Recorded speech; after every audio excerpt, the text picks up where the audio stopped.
Aujourd'hui, grosse vidéo, mais une vidéo posée et on va voir ensemble 13 erreurs que tous les vidéastes débutants font et que toi aussi, tu dois sans doute faire. C'est normal de faire des erreurs. Je dirais même que c'est une obligation, car plus tu fais des erreurs, plus tu apprends de ces erreurs et plus tu apprends, meilleur tu es. J'ai fait beaucoup d'erreurs quand j'ai commencé, des erreurs bêtes, stupides, et aujourd'hui encore, il m'arrive de faire des erreurs, de mal anticiper un tournage, un plan, le vent et bien d'autres types d'erreurs. Mais quand ça m'arrive sur le moment, ça me fait chier, mais finalement, je suis plutôt content parce que ça veut dire que je viens d'apprendre une nouvelle chose, une nouvelle leçon. Il y a des erreurs qu'on peut éviter et c'est ce que je veux que tu fasses en regardant cette vidéo.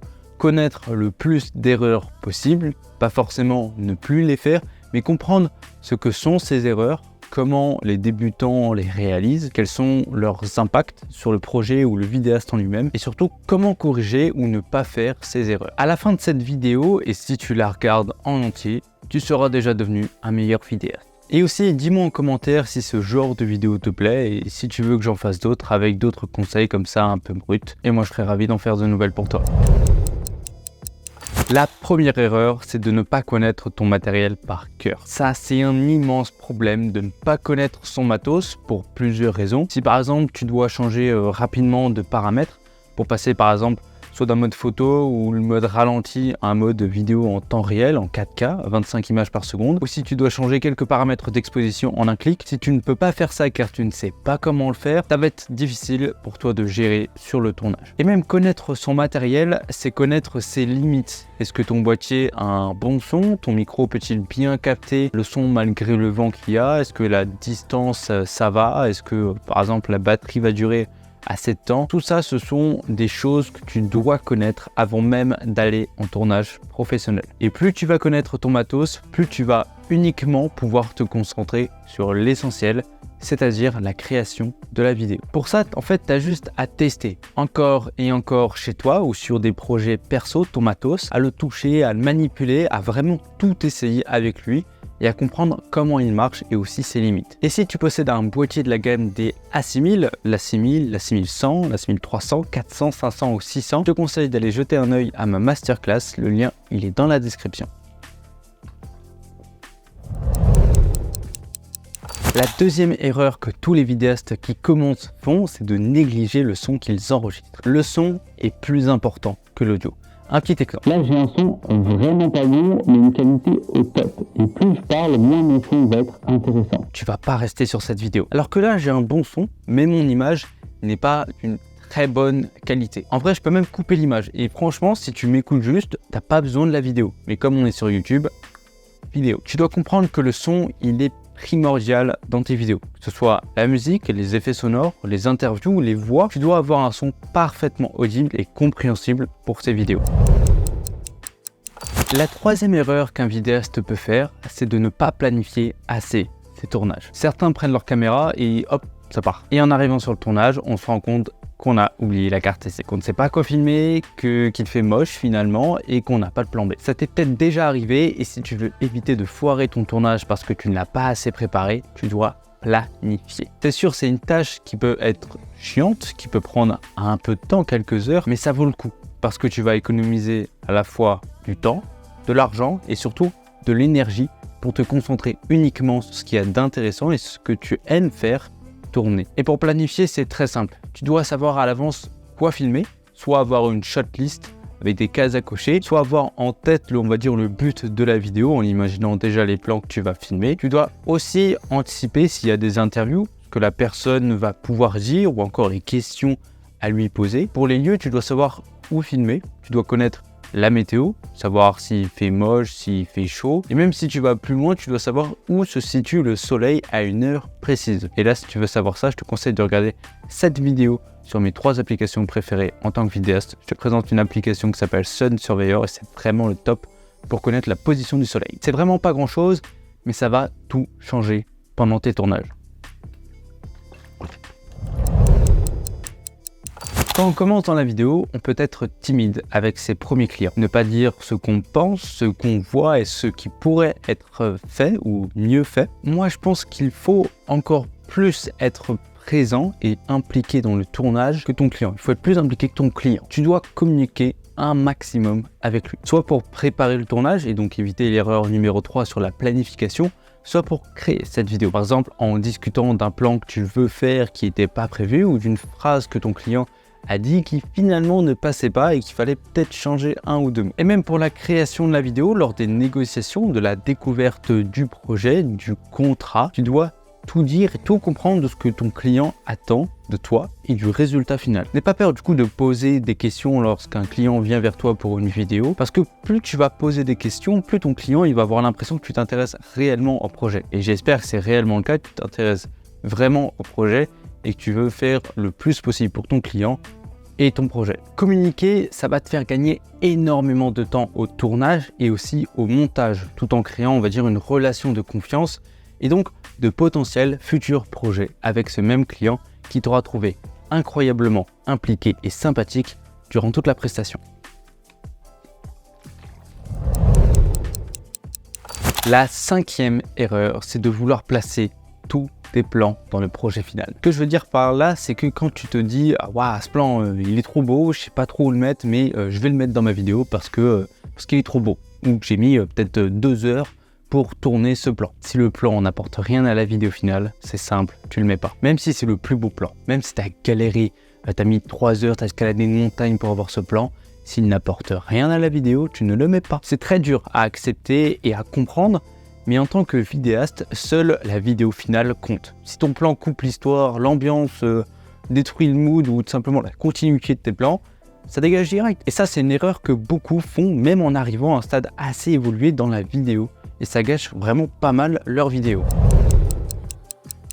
L'erreur numéro 6, c'est presque la même que la 5, c'est de faire des vidéos trop longues. C'est presque pareil au fait de vouloir mettre tous ces plans, au bout d'un moment, la vidéo va devenir trop longue. Si en 1 minute 30, en 90 secondes, le message de la vidéo est passé, tu as bien conclu, la personne qui regarde la vidéo est satisfaite et adhère au message que tu veux transmettre, pourquoi faire une vidéo de 3 minutes? Donc ça sert à rien de mettre tous les plans parce que plus elle sera longue, plus le spectateur va décrocher, se dire au final que la vidéo est longue et ennuyeuse. Tu ne dois pas faire des vidéos trop longues et pour savoir à quel moment arrêter la vidéo, en fait, il faut que tu montres ton travail autour de toi, que tu demandes des avis aux personnes qui vont te dire la vérité, pas des personnes qui vont te dire « Waouh, ton travail il est trop bien », plutôt des personnes qui vont te donner des avis constructifs.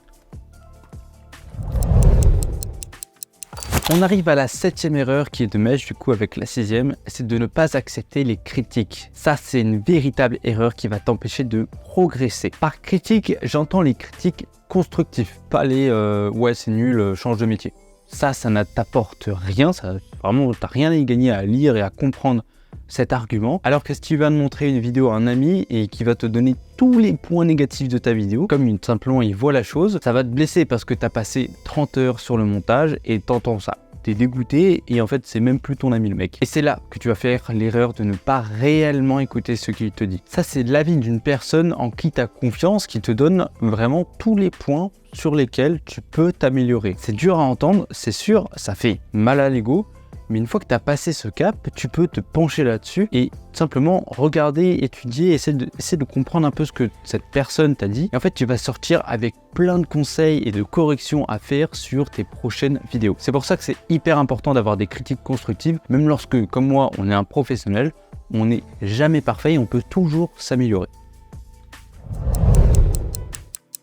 L'erreur numéro 8, je l'ai faite et c'était vraiment pas joli à voir. C'est tout simplement l'erreur d'ignorer les droits d'auteur, les droits d'image et les droits de filmer. Ça va simplement t'apporter que des emmerdes juridiques. Et c'est très long et très chiant de se retrouver à passer des appels encore et encore pour soit calmer la situation ou simplement pour se faire crier dessus. Et en fait, on se fait encore plus crier dessus lorsque tu commences. Les gens, ils le savent et ils n'hésitent pas à montrer leur supériorité et à vouloir t'écraser. Ça, c'est vraiment dégueulasse, mais ça arrive malheureusement. Donc quand ça t'arrive, déjà discute-en autour de toi, reste pas seul. Tu peux même en discuter dans l'espace commentaire ou sur mes réseaux sociaux, je serai là pour t'aider et tu peux toujours trouver un moyen d'arriver à calmer la situation. Pour éviter quand même toutes ces emmerdes, tu dois savoir par exemple si les vidéos que tu veux utiliser sont libres de droit, si la musique que tu possèdes est libre de droit ou si tu possèdes la licence. Moi je te conseille de passer sur Artlist pour avoir des musiques libres de droit sans avoir de problème judiciaire. Le lien il est encore une fois dans la biographie. C'est l'outil que j'utilise le plus pour sélectionner mes musiques. Et pour le droit de filmer,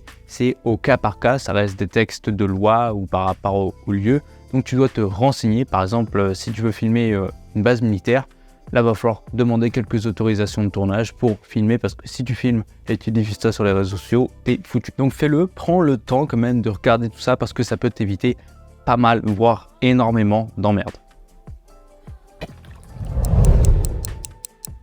La 9e erreur, c'est de ne pas investir dans son apprentissage. Beaucoup croient que la vidéo c'est comme les cours, tu apprends, tu passes ton diplôme et c'est fini. Alors que non, la vidéo c'est carrément un autre monde. Tu dois apprendre en permanence. Le matériel évolue, les techniques aussi, de nouvelles technologies font leur apparition comme en ce moment l'intelligence artificielle. Et si tu n'apprends pas à t'en servir, tu vas être largué ou tu vas simplement être à la ramasse dans quelques années. Investir dans son apprentissage peut se faire de deux manières. Avec le temps, son propre temps, en prenant le temps de prendre des leçons, de tester, de faire des erreurs encore et encore et encore. Et la deuxième, c'est d'investir dans des formations. Évidemment, on peut s'en passer, moi je m'en suis passé, mais là je pense que je vais quand même investir dans des formations un peu plus poussées, mais ça reste plus long de le faire parce que dans une formation, tu as le condensé d'un apprentissage et tu as un chemin qui t'amène d'un point A à un point B. Mais en gros, tu dois comprendre que tu ne dois jamais cesser d'apprendre quand tu fais de la photo ou de la vidéo. C'est primordial. Tu dois toujours apprendre encore et encore.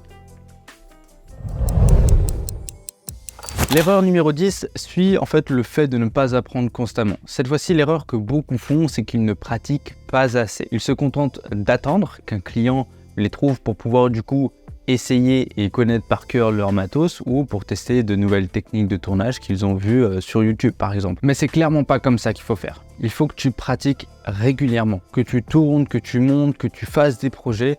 Même si c'est des projets gratuits, on s'en fout. Il faut que tu fasses le plus de projets possible. Moi par exemple au début, j'avais pas de clients. Alors qu'est-ce que j'ai fait? J'ai fait mes propres projets et ça m'a amené à créer cette chaîne YouTube. Publier une vidéo par semaine et ça m'a obligé d'apprendre une compétence pour pouvoir l'enseigner ensuite sur YouTube.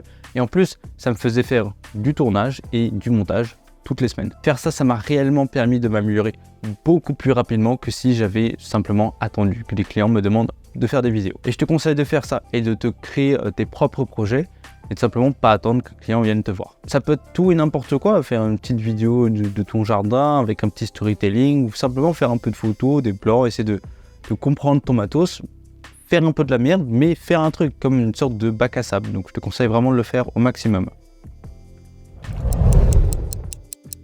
L'erreur suivante, il n'y a pas que les vidéastes débutants qui la font, mais bien le monde entier. Tout le monde a peur de sortir de sa zone de confort. Et cette erreur te coûte énormément de choses. Sortir de sa zone de confort, c'est faire des projets qu'on n'a jamais fait. C'est essayer une technique de tournage qu'on n'a jamais réalisée, prospecter d'une manière complètement hors norme, une manière qui va t'apporter plus de clients ou qui au début va te mettre mal à l'aise mais qui à la fin t'apportera plus de contrats. Au début c'est dur, ça fait peur, on sait pas faire, on se sent pas légitime, mais plus tu le fais, plus ta zone de confort va s'agrandir et quelque chose qui te rendait mal à l'aise va être normal à la fin. Moi au début sur YouTube j'étais vraiment pas à l'aise, je transpirais à grosses gouttes, c'était vraiment pas ma zone de confort, mais à force de faire des vidéos, ma zone de confort elle s'est agrandie et maintenant je suis tranquille, je fais ce que je veux sur YouTube et je suis complètement à l'aise devant une caméra. Et du coup, j'essaie quand même encore une fois de sortir de nouveau de ma zone de confort, peut-être plus tard en invitant de nouvelles personnes à faire des vidéos avec moi. Ça, j'ai jamais fait et ça pourrait être sympa d'essayer. Faire ça, ça va te permettre de progresser là où tu as toujours eu peur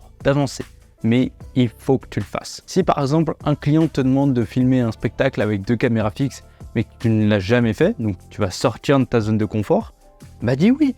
Dis oui, si tu sais pas faire, tu vas apprendre ensuite. Tu dis oui, tu apprends à faire un tournage comme ça avec 2 caméras en fixe la semaine juste suivante ou la semaine avant ta prestation. Comme ça, le jour de la presta, tu sauras faire et tu seras un peu plus dans ta zone de confort. Et même si tu l'as jamais fait en presta, tu y vas, tu dis je pense que je vais être capable de faire ça. Et puis tu vois ce que ça donne, tu apprends, tu sors de ta zone de confort. Moi c'était comme ça avec mon premier client, je suis allé sur Paris dans un scooter avec ma caméra à la main. J'étais pas du tout dans ma zone de confort, pourtant c'est comme ça que j'ai commencé à avoir des clients et maintenant je suis beaucoup plus à l'aise avec tous mes clients.